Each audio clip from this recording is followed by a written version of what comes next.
Welcome to the 14th episode of the Animal Riot Podcast, brought to you by Animal Riot Press, a literary press for books that matter. It's your producer, Katie, here, and this episode has been edited to reflect our new name. If you're new to the Animal Riot community, welcome, and you can find out more about us at animalriotpress.com. Now on to the episode with your host, Brian Birnbaum, and today's guest, Dave Wiswell.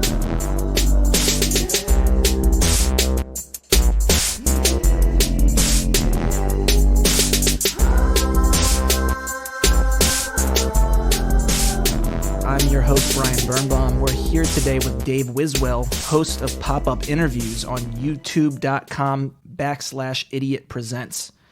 And we'll talk a little bit more about that in a second. Dave is a comedian from upstate New York who made his bones in San Francisco before moving back here to the city. Tonight's brand of fuckery is brought to you by rosé and the problems that bring on drinking rosé. Yes. Okay. And so we discussed that we have an order of operations here. We're going to talk about why you got into comedy first. Give us I love that. I love brought to you by rosé. First of all, I love that. Brought to you by rosé and not eating dinner. Yeah, I didn't add that. That's true. That's a very good point. A very good point. But I always wanted to do comedy. I was always drawn to it ever since I remember being like 5. And it was like an interesting confluence of like, I loved like Robin Williams, Mork and Mindy. Did you see his documentary on HBO? I did. Yeah. God, that was beautiful. That was really good. There have been so many great comedy documentaries recently. Yeah. It's been really fucking cool. The Gary Shandling one, the one on the Dana Carvey show is unbelievable. I got to check these out. You should definitely, if you have Hulu, watch the Dana Carvey. Don't watch my show. Watch this documentary. No, okay. On the Dana Carvey show. Yeah. Now you're plugging everyone else except for yourself. It's amazing. Okay, It has they discovered both of the most famous Steves in the world, Steve Carell and Steve Colbert. They plucked them out of obscurity. Charlie Kaufman, more so than Steve Martin. Oh, that's good. That's a good point. I'm reaching for and more then I say Steves. Stephen Wright would be the 4th, and then I think there's a huge drop off in Steve's. I'll Steve Jobs. Anyways, okay. But, so you started in upstate New York, but before we do that, I started living in upstate New York. You started That's where I began life. Was in upstate New York. Yeah. So tell us why you got into comedy, because I do think it very much parallels why fiction writers start writing fiction, or creative nonfiction, all that stuff. Yeah.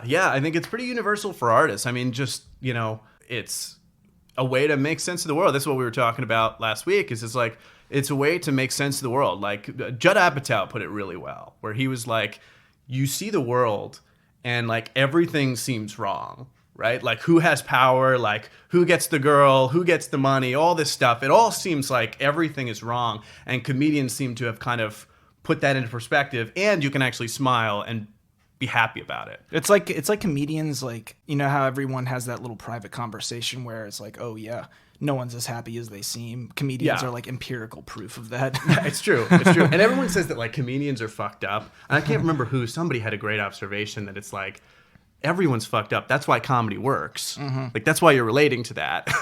It's because everyone's kind of fucked up. Yeah, and it's also the one place where you're actually given positive reinforcement for honesty. Which there's something that's kind of that's very fucked every up other job that. they fired me, for being too honest. Yeah. But comedy was the one place where that's actually rewarded. So it's a very good point. So when I was 5, I always wanted to be a comedian. I saw Stephen Wright. I saw early on. I love those one-liners. I love all kinds of jokes. I saw the Andy Kaufman movie, Man on the Moon. I even love like Fozzie the Bear. Even he was like one of the things for me when I was a little kid that was like, I want to do that. So you knew very early on you wanted to be a comedian. Yeah. I remember really about 5 years old thinking about it. I remember when I was 5, my idea was like I was going to dress like a comic book. This was my like shitty 5-year-old comedian mind, like where I was like an actual comic book, like in a suit made of comic books, and I was going to be like, I'm a comic, And to me at 5, I was like, hey. That's a good Halloween I fucking costume. Figured it out, That's good. Yeah. That's good. Yeah, I was punning it up. Yeah, I remember, telling my mom that. My mom was always cool. She always was into that. She got me books on comedy, books on comedians, which oftentimes, like, comedians' books, like the Drew Carey, she got me Drew Carey's book about his life. And it's all about like trying to kill himself and like cocaine and hookers. My mom had no idea. This is the host of the Drew Carey show. Like, who thought? I would have seen that coming. I would have. I would have. Even though, despite Whose Line Is It Anyway? I would have seen. He's such a friendly, jovial guy. Him and Wayne Brady are like, you know. I really like that guy. I think he's cool. But yeah, and then, you know, it wasn't until I was about 20 that I got drunk enough to actually try it, yeah. Mm-hmm. But you said, I remember when because, you know, we met up last week and talked, and you said that alcohol did not really jive with the process that much. Well, no, the problem was more that it jived really well, and my thinking was like, it's just like, I've got to be able to do this without the alcohol. I'm going to go off the rails, yeah. Because, yeah, you know, it's like I'm going to have to be drunk to get on stage. Who's the Australian I'm thinking of right now? I'm assuming Jim Jeffries? Jim Jeffries. He's a fucking I mean, he's hammed off the bone in like every single stand-up he does. He does love drinking. I love that he did one bit on gun control, and all of a sudden... And now he's like huge. He makes fun of that himself. I know. Well, it's just ironic that he's like, he made his bones like being the Australian who says cunt. Like, that's like his thing. And now he's like this political voice. I'm not like shitting on him. He's a great host of a show. But it's just funny. Like, I remember the first time I saw him when he first got to the States, he was doing this bit about trying to get a vibrating egg that he'd gotten stuck in his asshole out with chopsticks. And that's his big bit. Like, this is before the gun control. Yeah. The gun control was recent. That was like right before. It was a few years ago, I'd say. Like 3 years ago, maybe. Something like that. And then he came to the States in 2009. I have no idea. Something like that. So tell us about your show. Give us a little. Honestly, people should just go see it. It's kind of hard to explain. Please go to YouTube. But yeah, start at a basic level, as if we're all idiots and we don't know what chat roulette is and like all that stuff. Well, it can be found at youtube.com/idiotpresents. It's called Pop-Up Interviews, and initially it was called the Chat Roulette Interview Show, and now it's not. That's in my theme song now. But Pop-Up Interviews, it's essentially like I set up a talk show set in my living room, and I have like a little live audience that sits and watches as I spring a talk show on unsuspecting people online. So there are these websites that I thought everyone knew about, but I guess not everyone knows about. Chat Roulette was really big in 2009. Most people don't know about Chat Roulette. You either really know what it is or you never heard of it. I've known about it since I remember being in college and going to. I went to University of Maryland, and I would travel up to Towson because I had a couple of friends who went there. Right. And Towson's kind of like this, like, you know. We would just go up there and be like, "Oh shit, this is a shit show," you know. And that's where I learned about Chat Roulette. That's where I learned about Chat Roulette. That's the fun of it. But essentially, for those of you out there who don't know, it's essentially a site that connects you randomly with people for Skype-like conversations.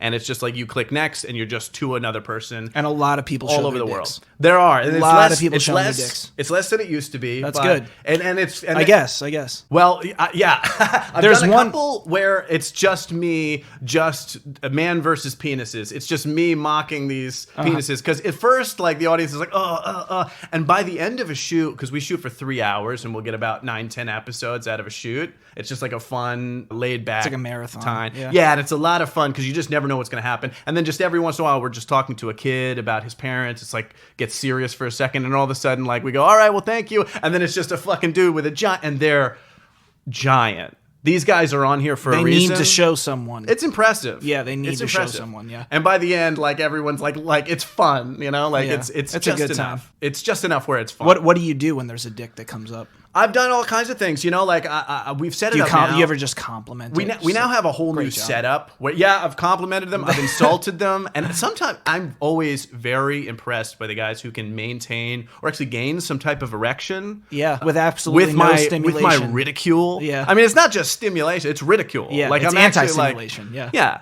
I've started to try and interview them about their mothers, and I've actually converted one of these into an interview. I did a 2-part interview with one of these guys. And that's the thing. So what do? Do you blur out the dick, or what do you do? Well, in that circumstance, we didn't actually see his dick. He was trying to solicit me. So sometimes they'll have the camera facing up, and they're just trying to solicit something. Mm-hmm. And so this guy's he starts off by going, naked, naked, get naked, naked.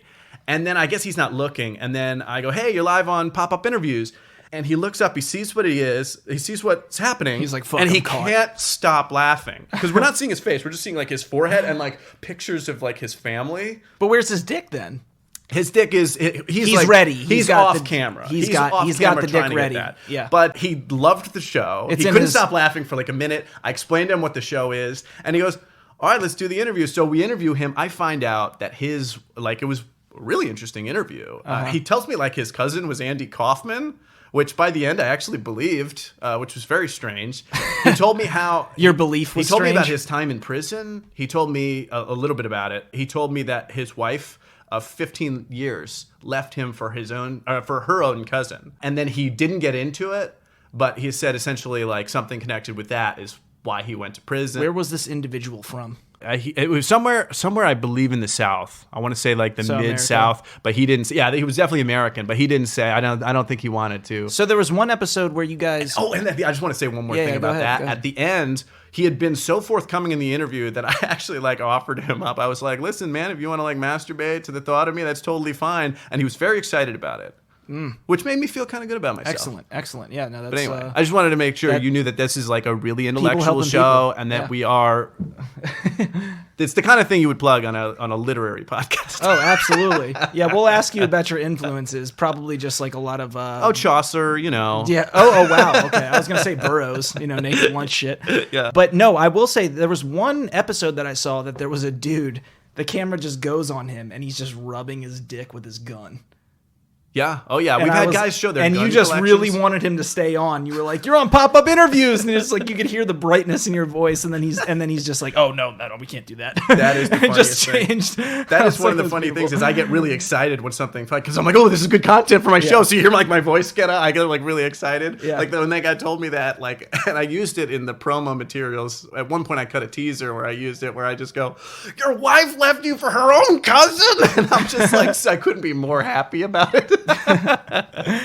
Yeah, and it's really funny because it's right now it sounds like there's just straight like debauchery, but there's actually like families that get on here. Like there was Latin one family and just like there was Yep. one episode where there's this huge family. I forget all their names. There's but 9 just, like, kids. You're asking them. You're like, "Oh, who's the annoying one? Who's the cool one?" And shit like that. And they told me which one. They told me they'd start dishing the dirt on each other. So it's just like you never know what's going to happen, which is such a great format for a comedian because comedy I think is at its best when it's reactive.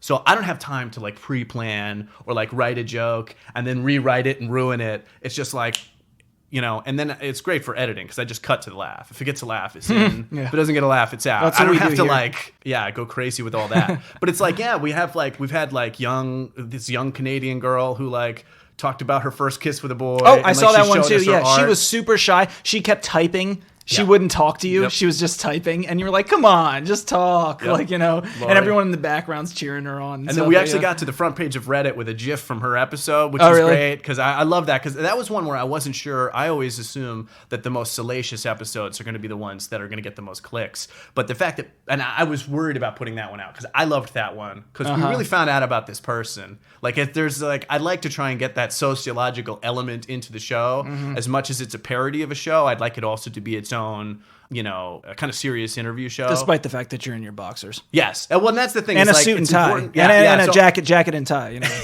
Yeah, so the guest sees that I'm wearing a suit and tie, but the audience at home every once in a while will pull away and you can see that I'm not wearing pants. Because I think it's important not to have pants. I think it's important not to have very important not to wear pants sometimes in a professional setting. Which is talking weird when to there's- high schoolers. Sometimes when there's a kid on the show, I'm like, oh, this is like has a different context all of a sudden.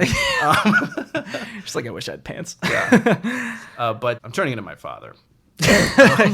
Speaking of which, let's talk about where you came from because honestly, My dad's balls. the whole that is true for most of us, if not all of us. My dad's balls were the progenitor. We all came from the Africa of Unless balls. some of us in a petri dish, let's not. We were adopted from the petri dish. Right. My dad was actually adopted. He was. Yeah. Yeah, Do you an think that's responsible for all of your problems today? Listen, I think it's part of it. I think abandonment is the gift that keeps on leaving. So I think that's that's a factor. Good, very good. I love. I want to talk. That's a great interview tactic. You just pause and you wait to see what else is he going to divulge. Yeah, what is he going to say? I know that fucking trick, dude.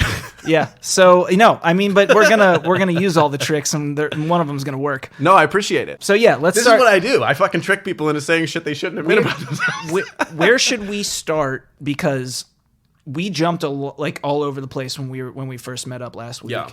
But I think that was the boost. and I don't think we don't need to be chronological here. I don't write chronological narratives. Let's do this like a Tarantino movie. Let's cut it exactly. up. Or some Christopher Nolan old school Memento shit. Like Yeah. maybe we just forget everything. Like I don't know. Yeah. Anyway, We should get high. You're right. I guess. So yeah, where should we start? I mean, because like there's just so much. Let's start with you getting ready to leave New York State. You're doing Okay. comedy already. Okay. At this No. point, No. right? In Not New York- until you get to San Francisco. Not until I got to San Francisco. Okay. So I wanted to be a comedian. My dad split when I was young. I was a very much of a very good kid, sweet people pleaser type, and just something happened. And I guess they say if you don't rebel when you're in your terrible twos, like it happens in high school. Wow. And, just a lot of shit happened. There weren't a lot of adults present in my life. And I went a little bit off the rails. I definitely was, drinking, getting high a lot, cutting class, I'm doing all that shit right now, man. I was kicked out of school and I started working construction. I had this thought of moving out to San Francisco. A lot of my friends started doing like kind of heavier drugs, like like crack became part of the picture, and it felt like a rock and a hard place. I could see the end of my life, like I could see and I know now every once in a while I think about what the other life would have been if I hadn't moved to San Francisco and tried this thing. I totally understand what you're saying. When I graduated college, also I mean you should talk about how not going to college affected you, because I think that's kind of cool. I think especially in this day and age, going to college is a thing that is becoming very, very, what's the word for it? Better. I don't have $100,000 in debt, which is nice. Yeah, exactly. That's a big thing I find, So what was your thought process when you're leaving New York? You're going to San Francisco, you want to do comedy. You're saying, I'm not going to go to college. Fuck that, Well, yeah, that was just, Were you scared? Were you saying, I'm going off the beaten path? Like, was that all just some convention that you're like, I'm already a comedian, I don't think about this shit, I don't know if it was much like that as like it was like I wanted to go. I think I did get scared, and I think I almost didn't go, and then that's when I got mono, and I almost died of mono. I almost died. I couldn't eat for like 2 weeks. I couldn't drink for like a week. I literally couldn't get fluids in my throat. The doctor apparently went to my mom. It was like, yo, tell everybody to, say goodbye. She told me she called my dad, and my dad just was like, couldn't be bothered. He was in another state already, and he just couldn't even fucking be bothered. Massachusetts, he was up there. Yeah. Or what? Yeah. Mattapoisett. Oof. That just sounds like where alcoholics go to live. Yeah. Yeah.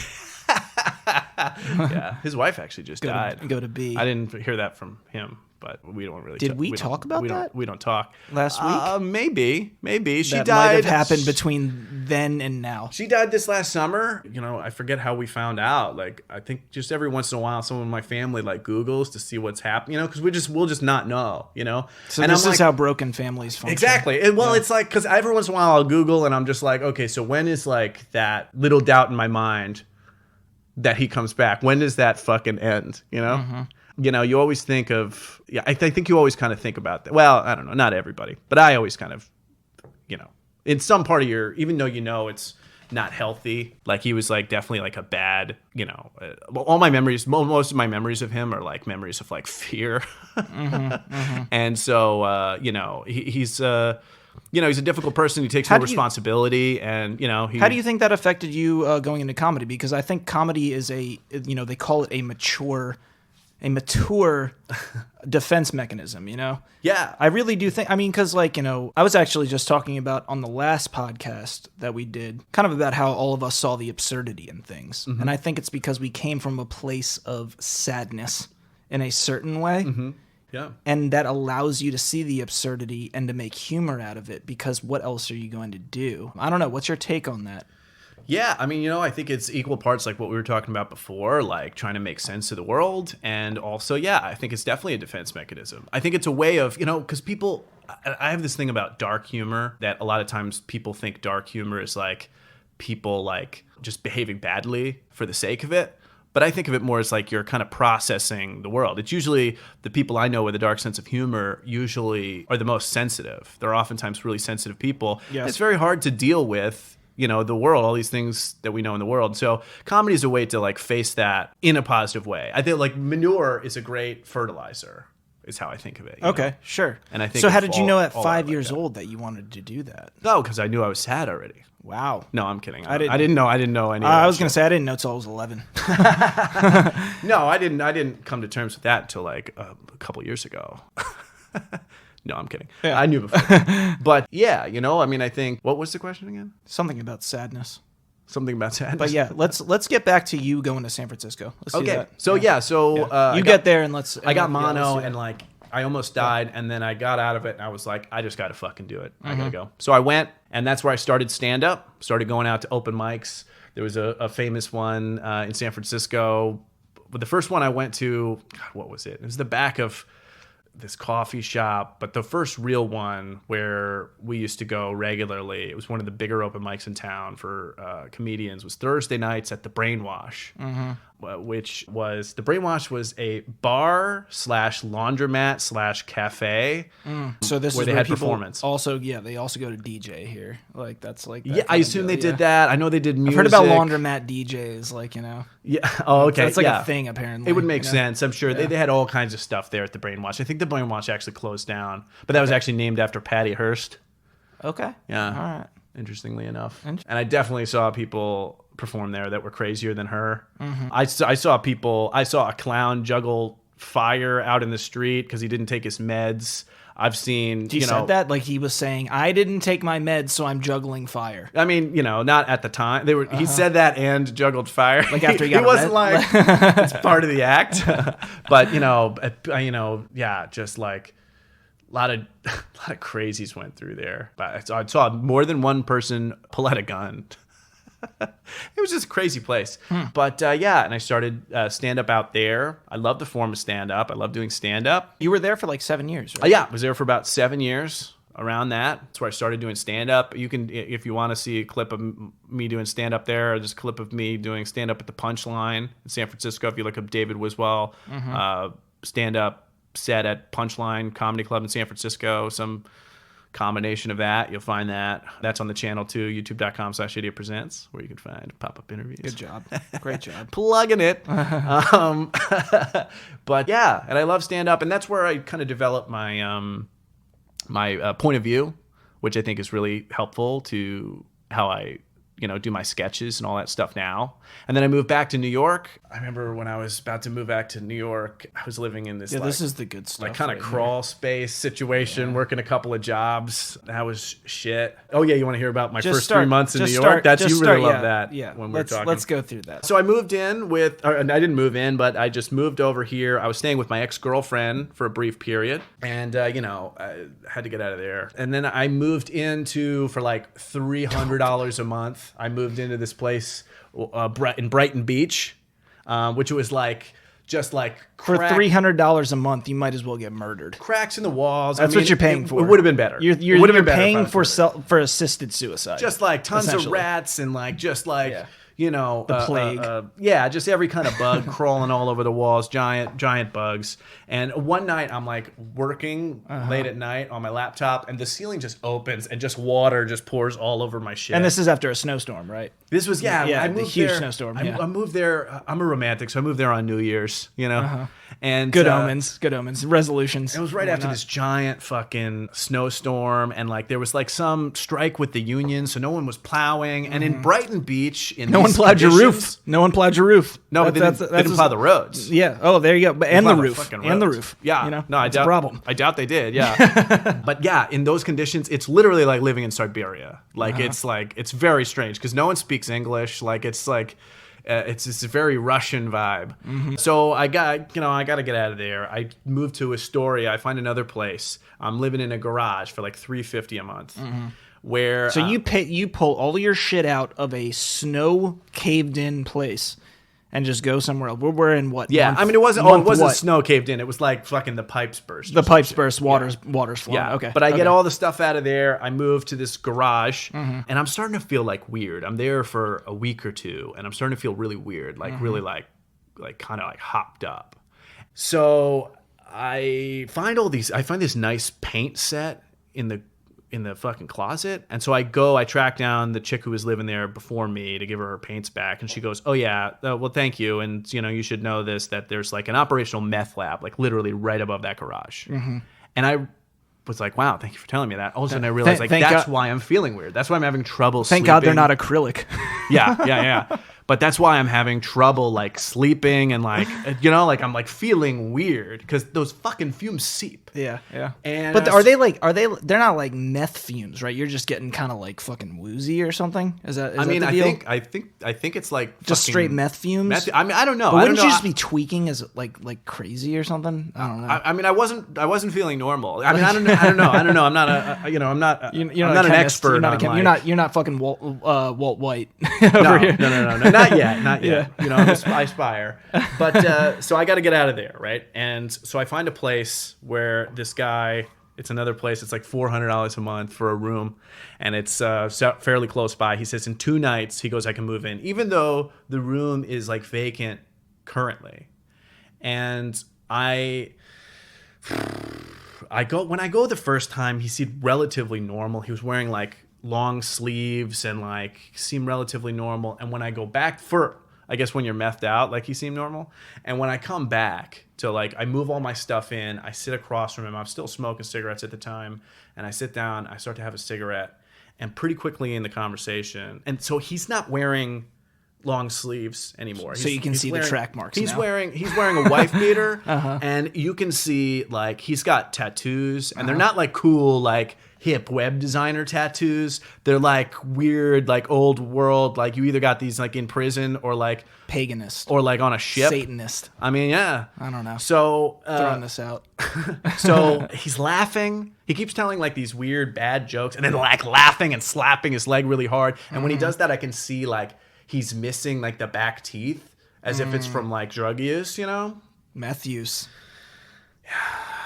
I mean, I don't know. Anyway, I was getting an unsettling vibe. Anyway, quickly he goes, "You're not planning to get a lot of sleep tonight, right?" I was like, "Well, yeah, I was planning on sleeping. It's like 10 o'clock or something at this point." And he goes, "Oh, yeah. I've got something I've got to do." And I'm like, "Okay, this is like a huge red flag." And I'm like, "What the fuck's going on?" And I ask him, like what he's talking about. And essentially he starts telling me that like he is part of this religion. It's essentially like and I looked it up later, like they're this sect of like Greek Orthodox people that kind of fell away to like the old like pagan traditions, like these like Satanist things. And he's telling me how he's got to sacrifice a rooster in the other room. And he's sacrificing it to this entity, which comically is like named Derek. Like he said it was named Derek, which was such a strange name. I heard that about 17 to 20,000 years ago, Derek was a very popular name. It's just come back into vogue, so. Really? No. Oh. I was like, yeah, it could be. Sometimes there's those weird things. Yeah, no. But I'm emphasizing this dude's absurdity.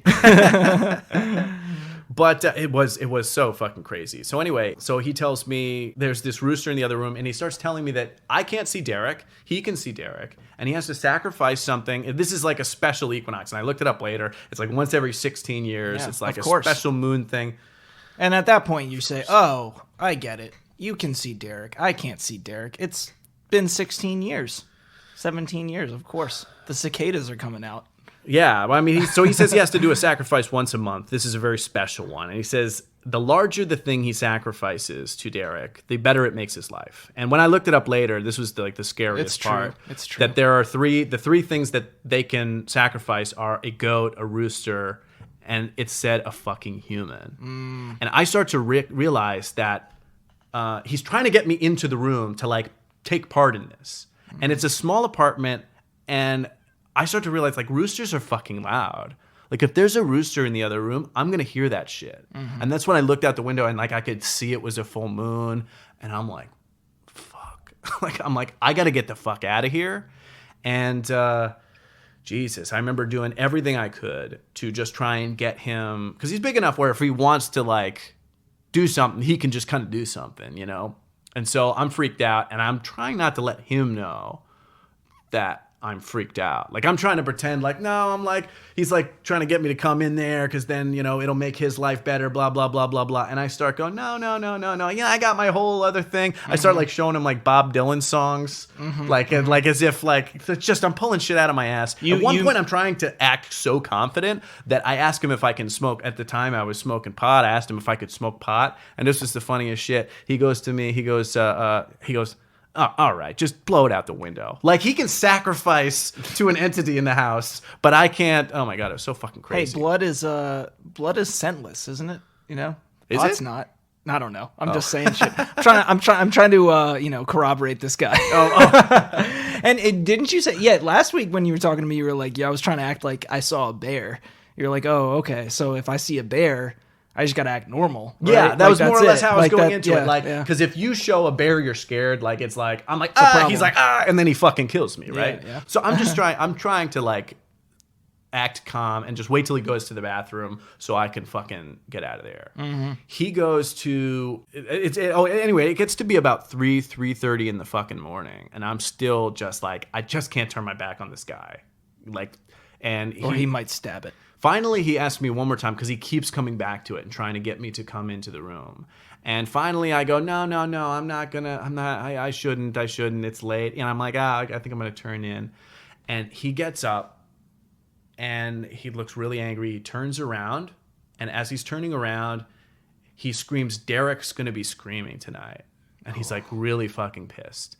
And he goes, and I start to walk, like he's starting to walk towards his room. And I start to walk towards my room and just try and sound like I'm setting up my bed. Are you guys sharing like a common room here? Like, we were in the does he have room. access to your room? No. He does not. We have these two rooms in the back, and there was like just a small apartment with like a living room in the center, and there were like two rooms. Oh yeah, and he told me that the girl who was in the room, he used the term, had to be removed. Which when I thought about it later was like a really weird. There was a girl in the room?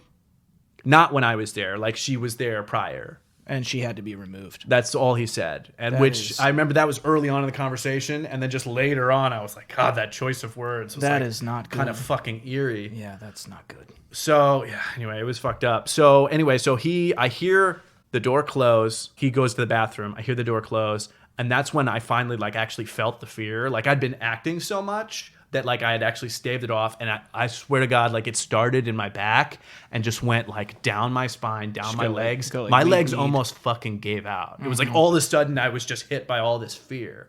And I just remember I just balled my fists up and I just said, not me, not today. I grabbed my laptop, I grabbed my bag, and I ran towards the door. And now I've never left this door before, and there are like a bunch of different locks on the door.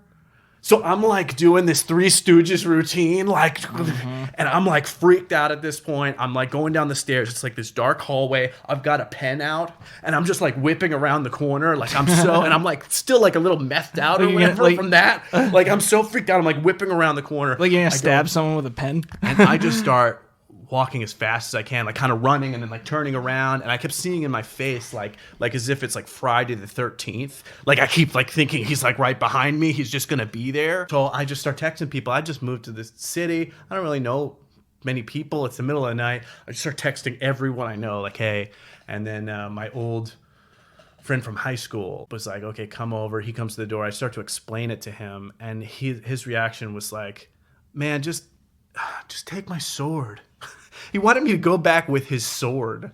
I was, and like, he's in New York. He's in Astoria. He's living in some yeah. He's living in a room somewhere in Astoria. I would have taken it and just like thrown it out the window. I'm like, fuck you, man. I slept on his cement floor. I wake up.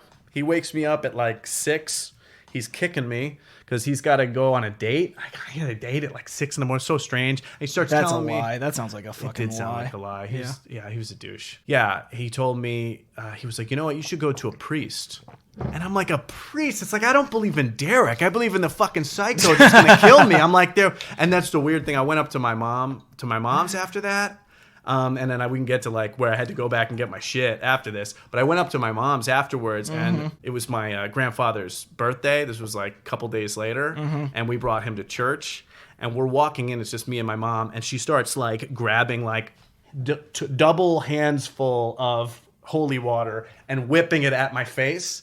And there's some woman walking in behind us, and I just turned to her. I go, I really needed it. Got a pretty big laugh. So now I gotta wait. I called these guys from Craigslist the same way I got the shit. I called 3 guys, or the guys from Craigslist with the van, and I asked, I go, I need 2 big guys, and I try and explain it to them. They're not understanding what I'm saying. I'm waiting outside for the van, and I try to explain it to them again. They still aren't really getting it. Oh, and when I call the guy on the phone, I go, it was like whatever, it was like $60, for the van rental or whatever, and I explain it to him on the phone, and he doesn't seem like he really gets it. He goes, that'll be an extra 20. I was like, I thought it'd be at least another 100. Like, it's like a potentially violent kind of psychopath. And at this point, he doesn't know though, right? Like he doesn't know that Derek is waiting. The muscle in the I tried to explain to them like pretty much what was going on. That like I moved into this place. This he's guy's not crazy. Yeah. I need people, and they're just not. They're just it's not clicking. Yeah, right. Yeah. They don't have the top brass for $60 moving your shit because I guess on Craigslist. That's not where. I guess you give him the $20, and if he doesn't get it, he dies anyway. So do you. So it's no skin off your ass, right? That's it. Right there you go. And so you show up. You show up with the muscle. I show up with the muscle. And what's your plan to move in again? Your plan is to get the shit out. And then I'm going to go back to the first place. Meth lab. Not the meth lab. No, I'm going back to the first place. Oh, before that. In Brighton Beach with the caved-in where water this pipes. Guy, Got it. He told me, he's like, I got an even shittier room. Yeah. Don't even worry about it. This is New York, everyone. This is it. Yeah. This is what you do. You move here. You go from apartment to apartment. And there is a cataclysmic issue if you pay below $500 a month. And I remember going like, how did Frank Sinatra do this? New York really is hard. Like, yeah, I remember thinking, good God. So anyway, so I call him up, and I, because I don't have keys. So I can't just like go in. I've got to get him to open the fucking door.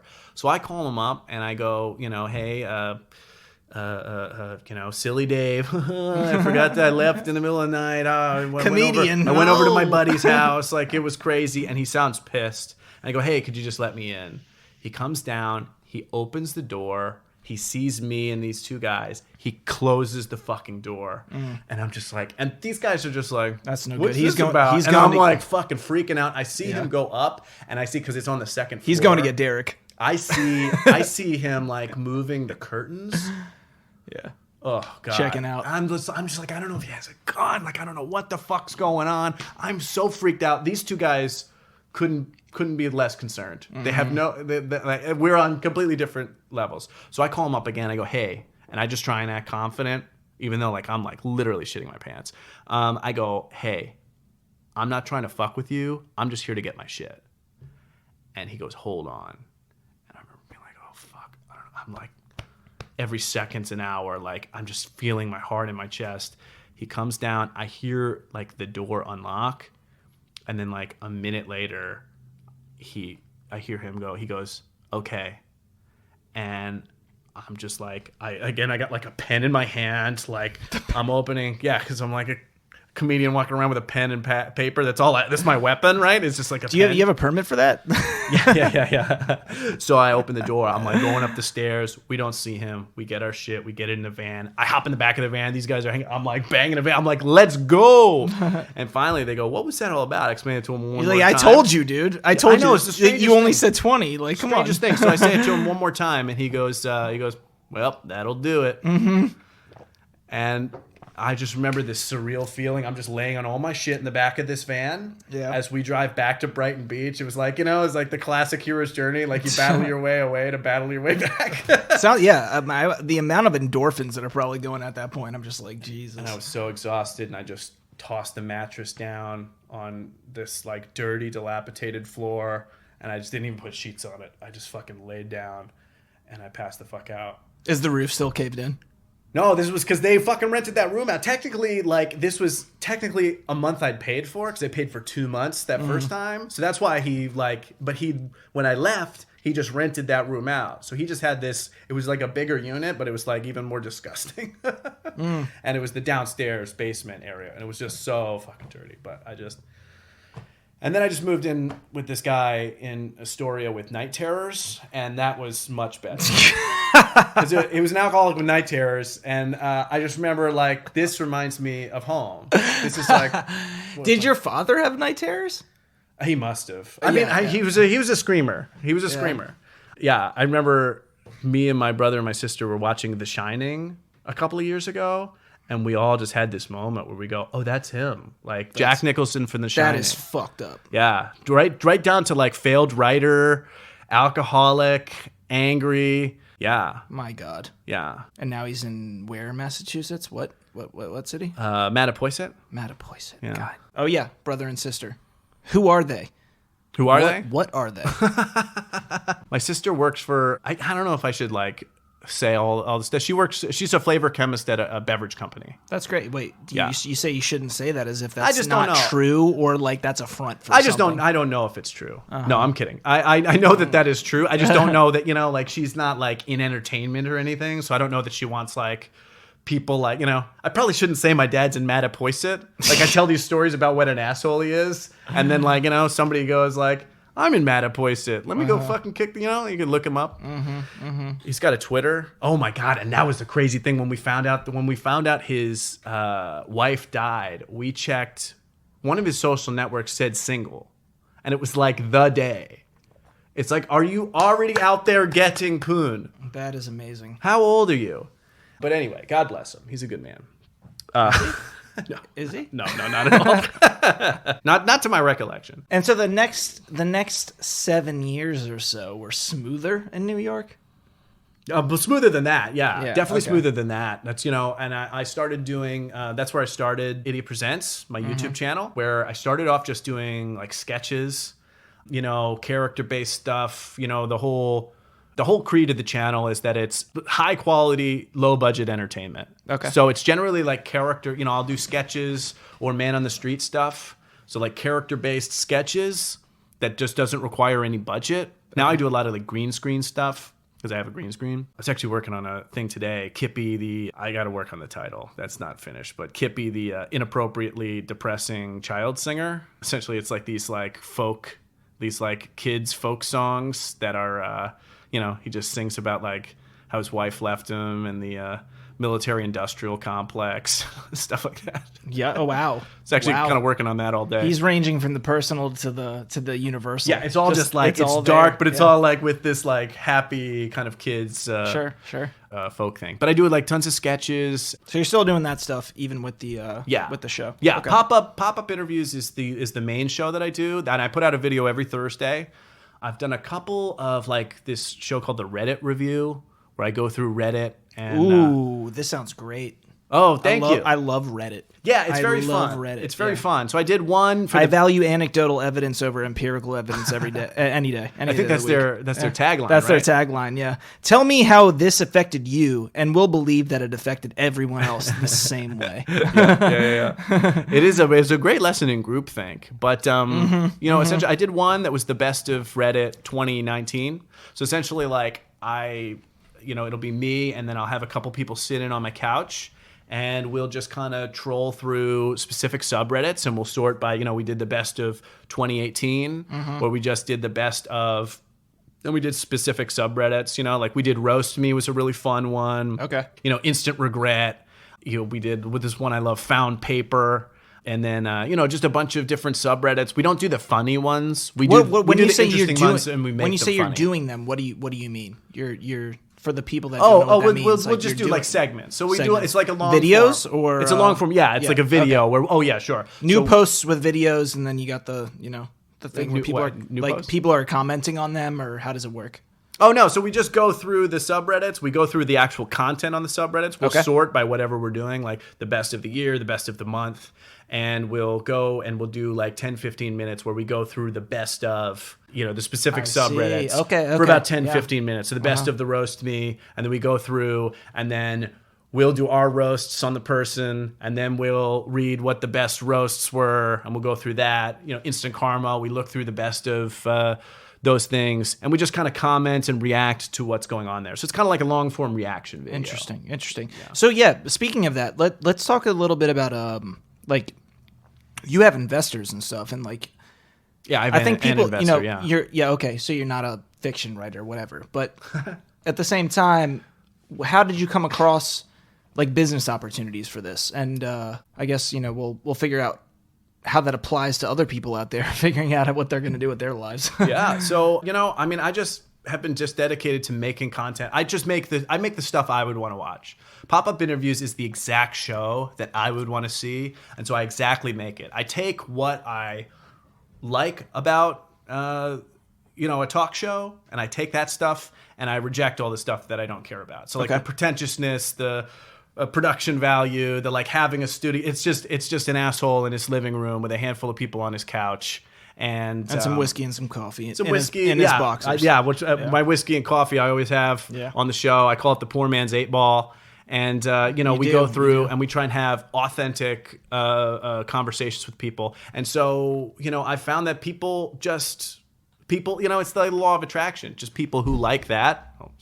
People who like that.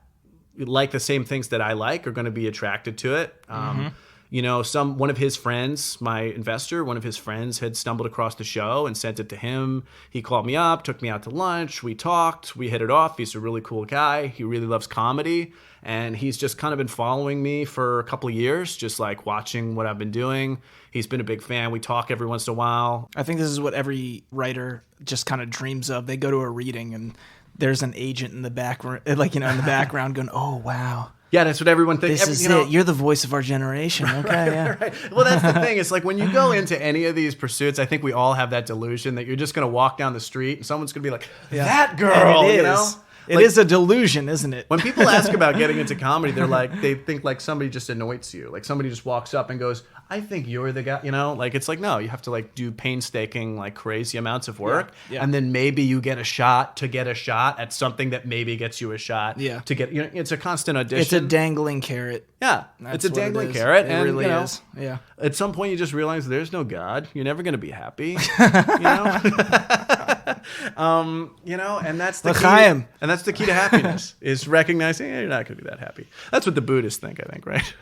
I think Buddhism and Irishness are so fucking similar, except they think that everyone matters and we think that we all just don't matter.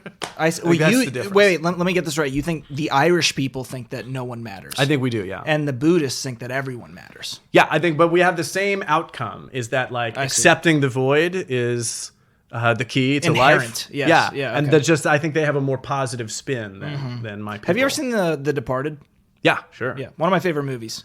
Matt Damon in that says that it's a great movie. Yeah, he goes like, I'm gonna butcher this, but he has this line where he's laying in bed with his psychiatrist's girlfriend that's also gonna fuck Leonardo DiCaprio at some point. Right. And he's like, yeah, we all are. I'm Irish, like, I'm like, I need to be happy. I'm butchering this, but like, I have to. Like, it's like, I can't function if I'm not happy. if I'm happy, I'm sorry. Yeah. And then that's they in that movie they have that Freud line that Irish are the only people that are impervious to psychology. What's going on? We're looking at a YouTube channel. What is? Are you guys looking at my YouTube channel? Dad. Oh, what is this? Explain this. This was a YouTube comment I got. I'm looking at another language right now. I want to make a thing on this. I think this is from the Racism is Great. Is that from the Racism is Great sketch? I forget what that's from. There was somebody commented on my on one of my YouTube videos, and they just wrote faggot. And so this was actually on my birthday last year. Oh, I would have been like, "Thank you." I wrote "Dad?" Question mark. That was okay. I understand. So my Luddite ass did not understand what that was. I was like, "What is this? A post titled faggot? Like, what is this?" And then no, it's someone calling you a faggot, and you just say "Dad." Yeah. Question mark. I felt like that's the best way to disarm. I would have just been like, "Thank you, thank you." That means I have better taste than you. But I think that's on. I have this one video that the comment section of it, I kind of want to do a video on the comment section itself. It's this strange organism. I did this tongue-in-cheek video, 8 reasons, I think it's called 8 Reasons Why Racism is Great. And I did it a long time ago. And it's all these tongue-in-cheek, it's if you watch the video, you can't mistake it and think I actually like racism. It's irony. It's so irony, deeply ladies and veiled, gentlemen. it's like Martin Luther King wouldn't be a great man; he'd just be some guy. All this stuff, and it just could not mistake it if you watch the video. But people, and it's probably partially my own fault. Like I put a lot of the tags for like racism, racist. So probably some people are watching actual fucking important videos on race, getting really worked up, and then they just see my title and they react. So, but I've got all these people who are... It's like an Onion article. It's like they don't realize it's an Onion article. It's kind of like that, but but it's from all sides. I've got social justice warriors attacking me without watching the video, taking it at face value. Right. And then I've got racists who are mistaking it and thinking it's good and writing about how great I am. I got shared by a chapter of the KKK. Horrifying. It's so strange. That is horrifying. And my deepest fear is that somewhere there's a KKK meeting where someone's going like, as the great Dave Wiswell once said, and it's... Wiswell kind of sounds like... Don't know. Grand Wiswell? Yeah, Grand Wiswell. Oh my God, that's awful. The exalted Wiswell? No. Yeah, it's strange. But anyway, so I've got this strange confluence of like people attacking me from all sides, people defending me from all sides.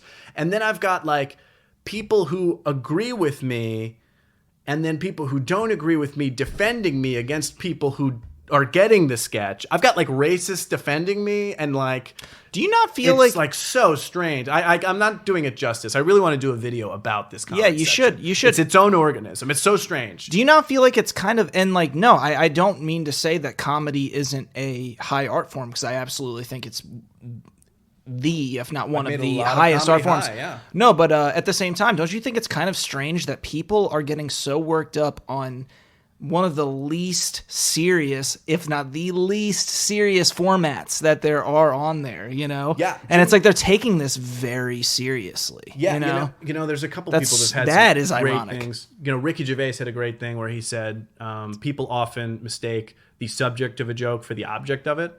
Okay. So if you make a joke about racism, they leap to the worst possible conclusion, or the whole like rape joke thing. Mm-hmm. Like if you're making a joke about rape, somehow like you don't sympathize with rape at all. With rape victims. When there's like so many different angles with which you can tackle any of these. And Jim Norton has a great thing where he talks about how like you would never give that kind of parameter to any other artist. Like you never say Edward Norton cannot play that character from American History X. Yes. You understand that there's a context for what he's doing.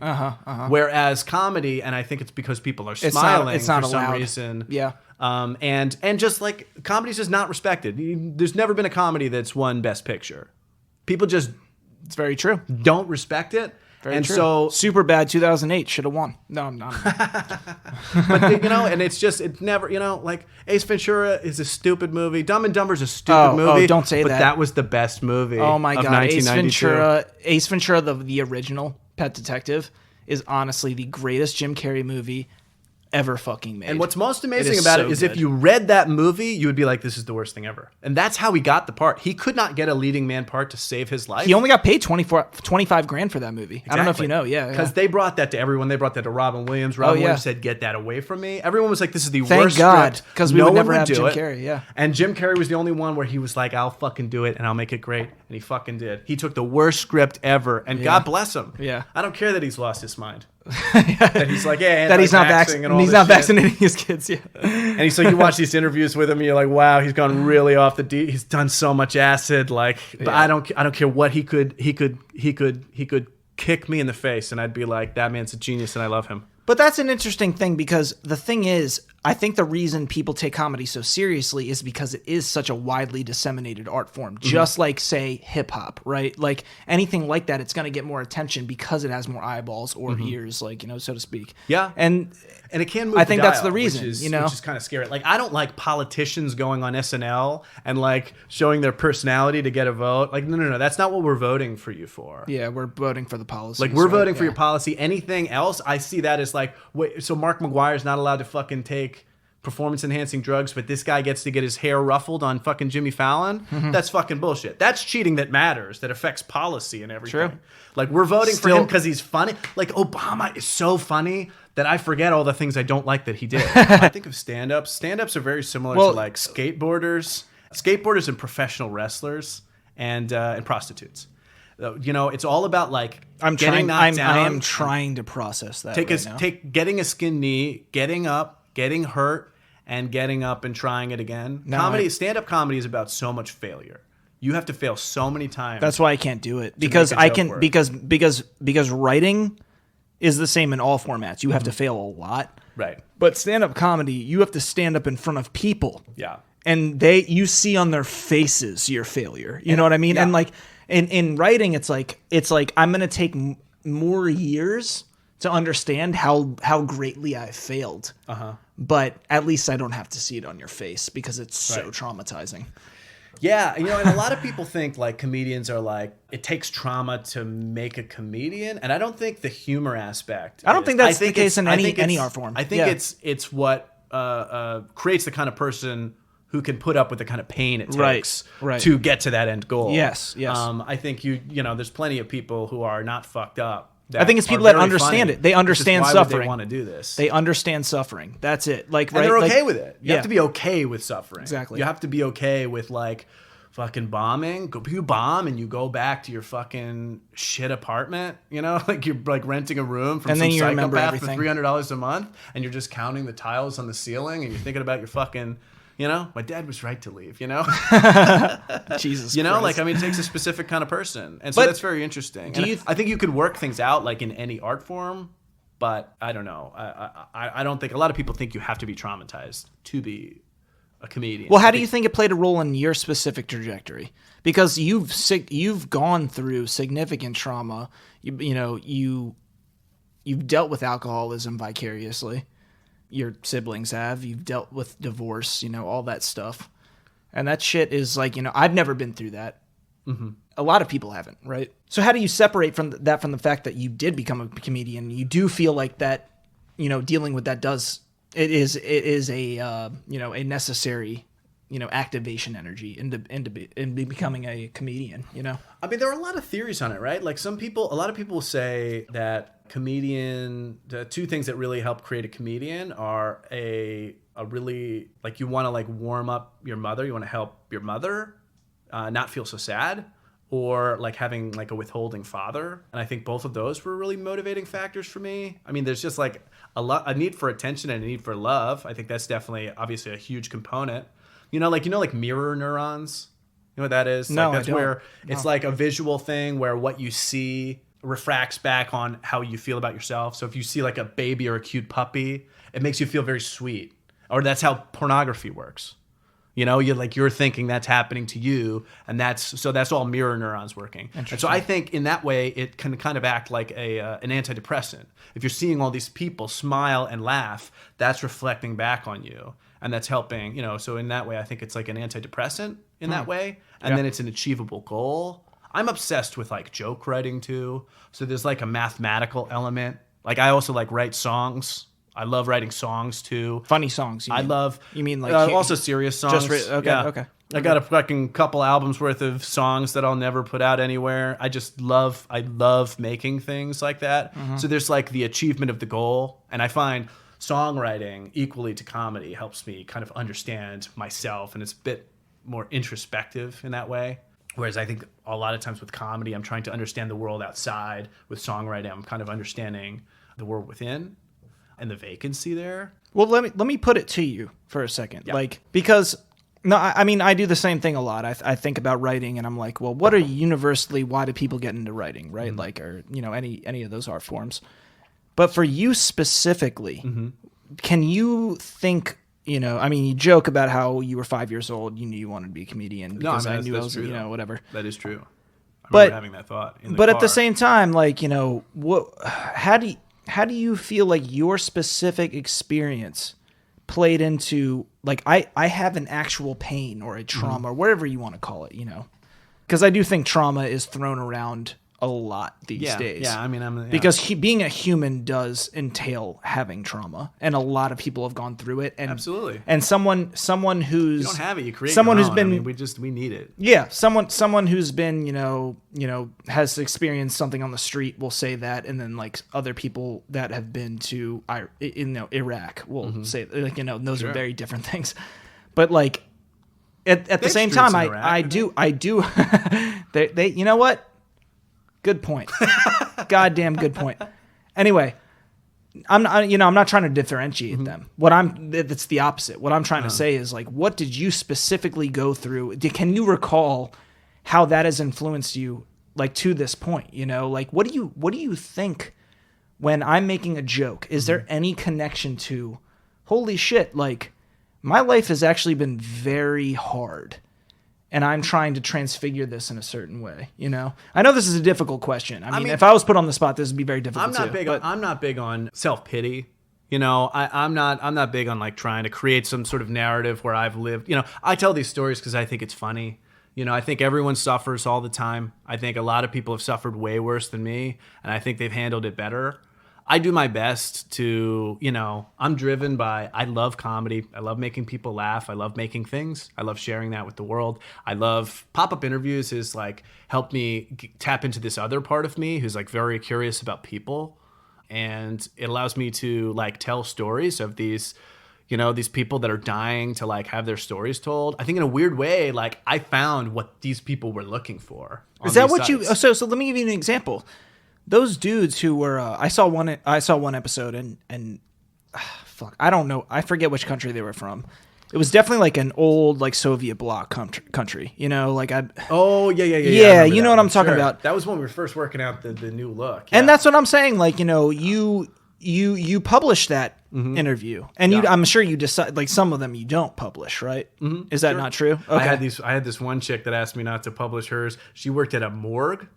And she told me about how they prank each other with the bodies. They like weekend at Bernie's each other. Oh my God. And I didn't realize I should have just blurred her face out because it was one of the best interviews, and I deleted the interview. Oh. And I should have just blurred her face out. That was early on. It was one of the best fucking ones. Yeah. She admitted all this shit about like Halloween. Some guy comes down and there's a fucking the body wearing their skin. Oh my God. And she was like, oh my God. And then she just found me on Facebook and was like, hey, please don't. Will you not put that out? I'm like, why the fuck did you waste 20 minutes American. of my shoot? Like, she was American, I'm assuming. Yeah. Okay. Yeah. That's the only reason they fucking. And I was fucking pissed. And I should have just blurred her face out, which I've done since, like with people, like there was a recent one where it's like, sometimes it's just like, sometimes it gets into something darker like that. Sometimes it's just childish. I try and find what the interview can be. So we did one with these high school girls who I asked them who the worst person they ever knew was, and they said it was their friend that ditched them for this other girl. And so I go, let's call her. And so we call her on the air, and we confront her. I haven't seen this one. Oh my goodness. It's one of the recent ones, and it's fun. It's a fun interview where all of a sudden she's like, still on chat roulette. She's like we're on. You're calling her, and she's like still on. Is that what's going on? So they called her. They called her. And they're on the video screen, and we're confronting her. We're like, why? What the hell? Why did you, and it was just a very fun. So we try and, there was one person who didn't speak English. They were from Mexico, I think. And she didn't speak any English at all. So I just went into the audience. I was like, does anybody speak Spanish? And somebody had brought somebody, his girlfriend spoke Spanish. Beautiful. So I had her come sit and I crouched next to her, and we just did the interview that way where she interpreted for me. So it's all about just like finding what the interview can be. And those Eastern Bloc guys, that's one that I'm actually, it's not by far the best episode, but I'm really proud of it because everything went wrong, and I still made that. No, and honestly, the tech went wrong. They couldn't see me. You're absolutely right. They were like trying to like tell their own jokes, and nothing kills the interview more. Super latency. There was a lot of latency issues and stuff. And no, I know what you mean. But nothing kills the interview more than them trying to be funny. Because like if I ask you a question and then you have a shitty joke about it, not only like now there's a shitty joke in the show, but also like I can't then. The whole format is like I ask you a question, you tell me something about yourself. We learn something about you, and my whole theory in the show is every 10 seconds I want to either get a laugh or we learn to love, hate, or otherwise understand this person. Right. Because right. like I got in a huge debate. One of the most popular episodes is me getting in a debate with this old Marine who is like all racist. He's this dude who is like starts talking shit about people from other countries. It's purely serious. Like, is there any comedy? I have not seen this Oh, one yet, I mean, it gets fun. I mean, I make it I funny, wish but like I go at him at some point. Shit, I should have like, watched I try this and one. understand him, and then it's one of the more popular ones. Yeah, it's racist Marine versus host, and that was back when it was called Chat Roulette Interview Show. That's with the old setup. Oh, I got to see this one. And you know what? Honestly, this is Rosetta. Yes, you should be upset with the racists. Good job. But we've talked to people about this guy about his DEA bust. We've talked to more than one ex-con. This guy talked about getting tricked into going to prison by his girlfriend, and then immediately so that he could have his clean thing with the law, and that when he got out, they could be together. Oh, sorry, Rosetta. No, you're I tried fine. to Rosetta, pet the dog go and lay she- down. You know what? You brought up a really good point because I have noticed that a lot of people that get out of the Army or the Navy or the Marines, what have you, and they come back and like they deserve to feel like they've done something that we haven't done in a certain way because of where we are as a society, maybe. Mm-hmm. But at the same time, a lot of what I hear is, how could you be so possibly outraged? I heard on Joe Rogan there was like an ex-Marine or something like an ex-vet of some sort, saying like, oh my God, like you're sitting at you're in line at a Starbucks and you're tweeting and you're complaining about something, and it's like, I don't understand why people think that just because they did something, like say fighting for a country, which will be viewed as primitive in a couple centuries, like if not sooner, right? And they can't understand. It just seems like so many people are unwilling to take the time to say, I understand this side that you're coming from. Like just because you went and fought for something doesn't mean that what you're fighting for isn't more oppression on the other side. Yeah. Like, you know what I mean? I still don't understand that.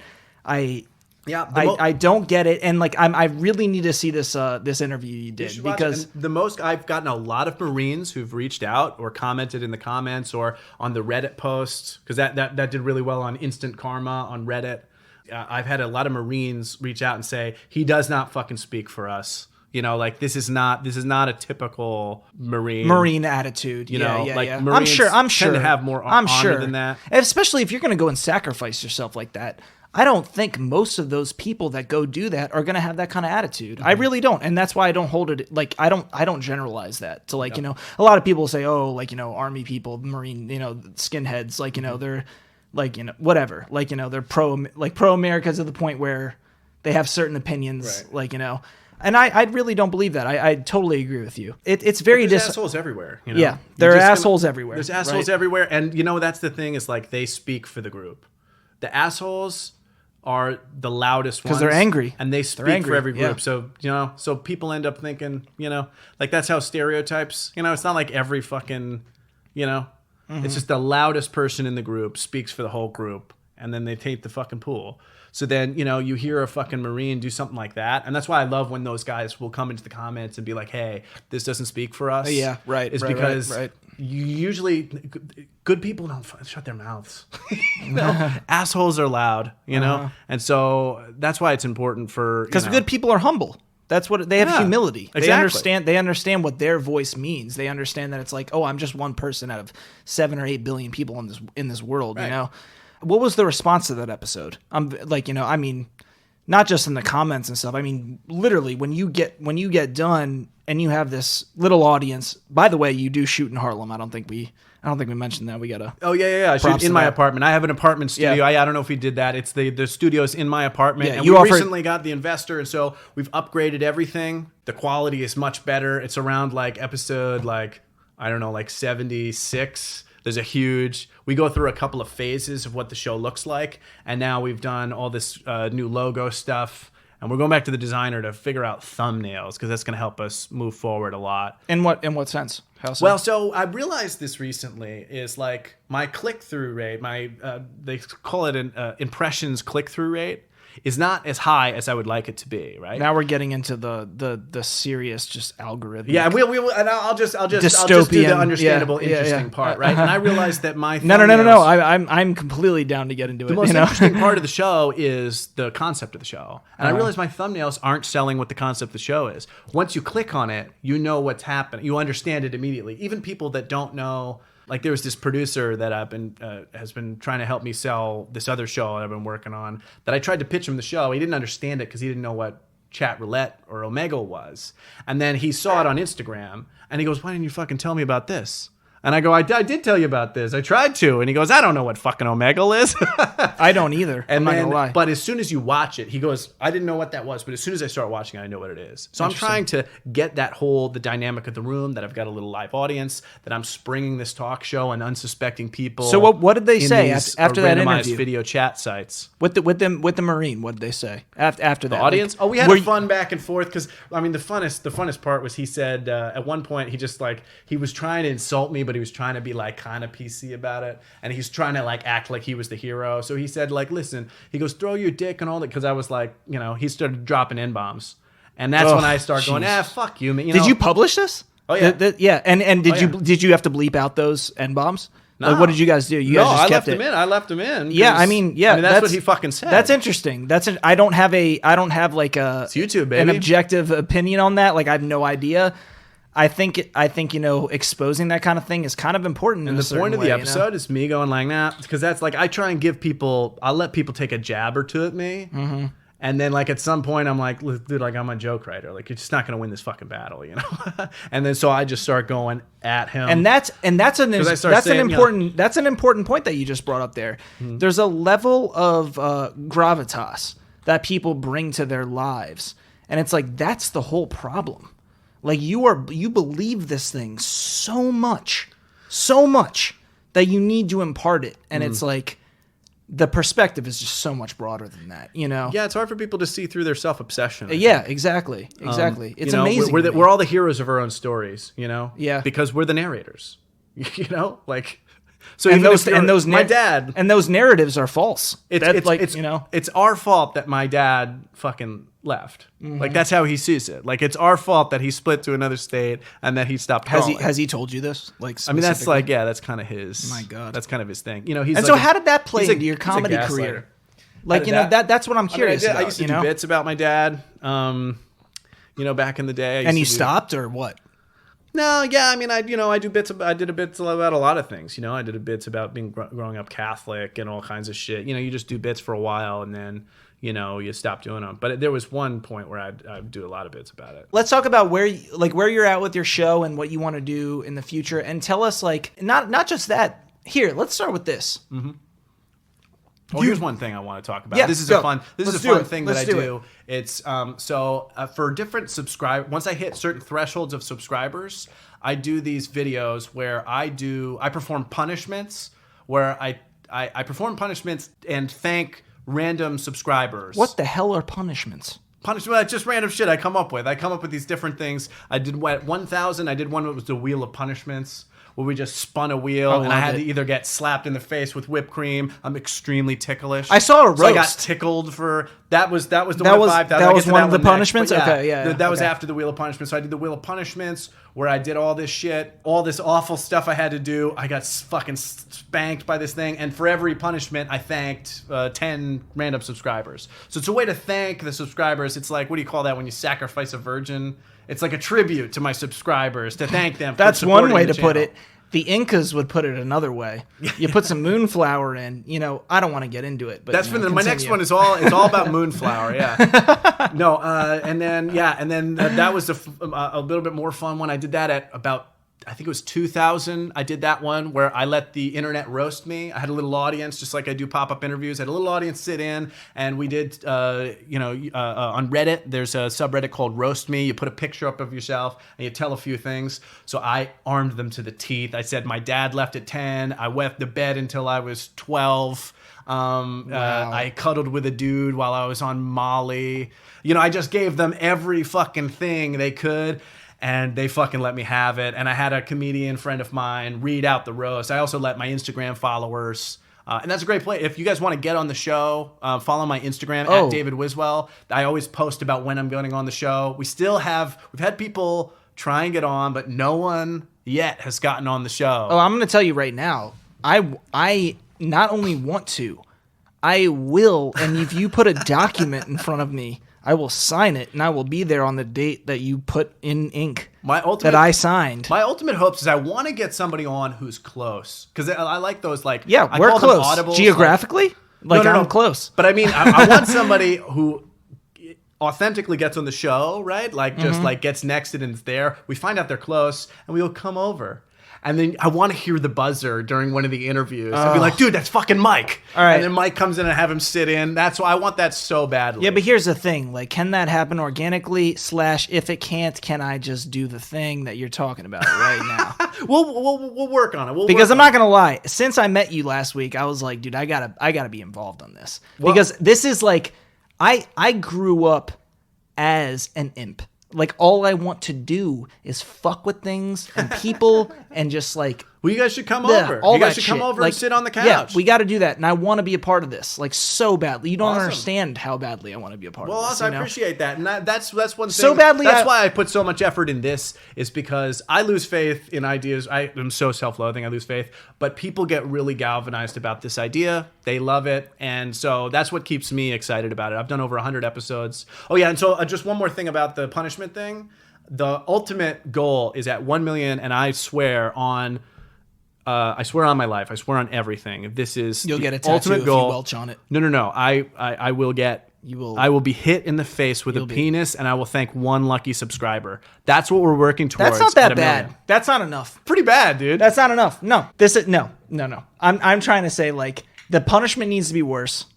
It needs to be worse. I will work on it. Continue. I will work on it. 1 million. Oh, see, people usually are very excited about that one. No, that's not enough. That's not enough. I'll take that any day. I'll take that any day. I'll take that any day. Come on. All right. Well, anyway, shit. The next goal is at 5,000. We're a little over 1,000 away from hitting that goal. When we hit 5,000, I'm going to write a song where the lyrics are on guitar. All the lyrics are going to be a string of subscribers' names that I'm thanking, and I'm going to eat one of those, the world's hottest peppers. Like Jamaican pepper? Like the Reaper or the ghost pepper or something. The ghost pepper? And then Carolina Reaper. I'm going to eat that. Okay. And then so I'll do the song once through, and then I'll do it again, and then it's You're me a piece trying of shit. to... You will not be able to do that. Get out of here. That's the fucking point of the punishment. Get out of here. So Katie, fucking subscribe. Our producers subscribe. I know, she really is really... The Scoville scale just got extended by like 3 times right now. But get on, subscribe, and we'll get there. And so this is one other one that I want to do at some point. I don't know if I'm going to do it. But this one, I'm not sure if it's really funny or if it's like psychotic. But the idea is that I'm going to call my dad, who I haven't talked to in, I can't even remember. It's right.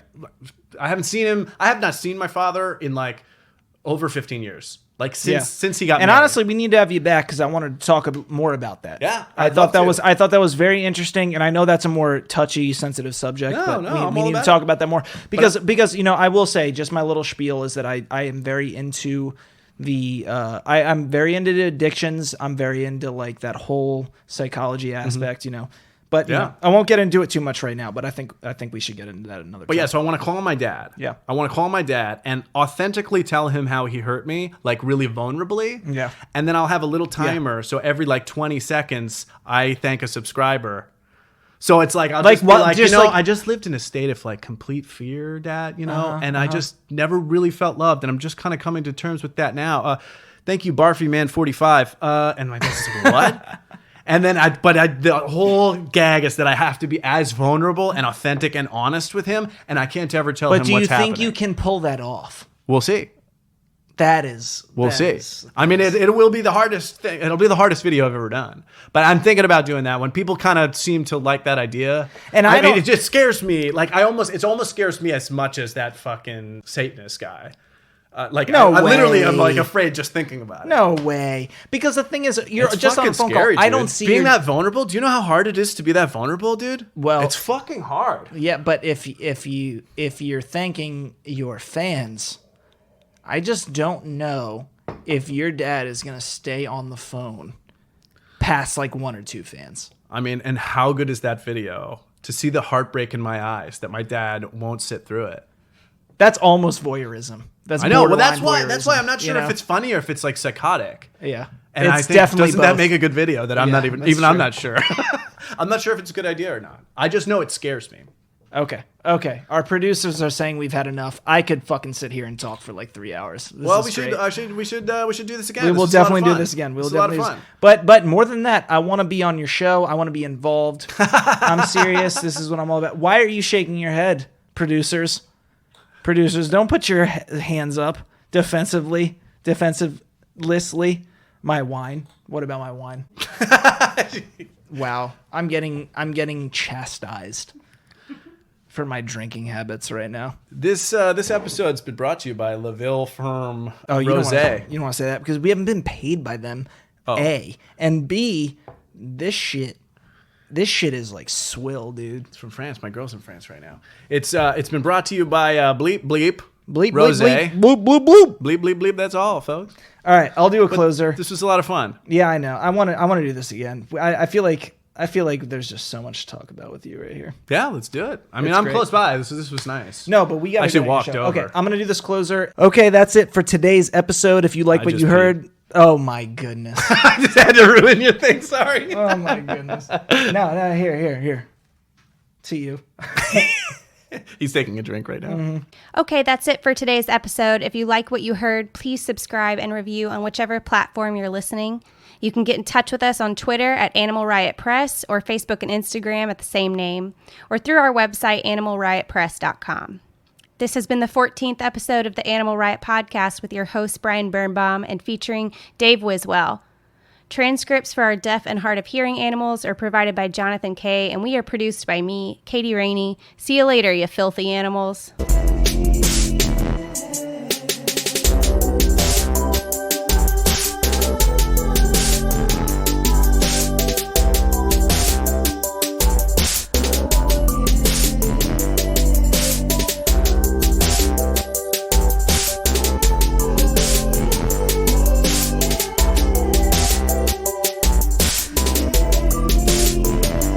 Click, word, yes sir, it's the burn. Bombing on y'all and getting gully as the fern.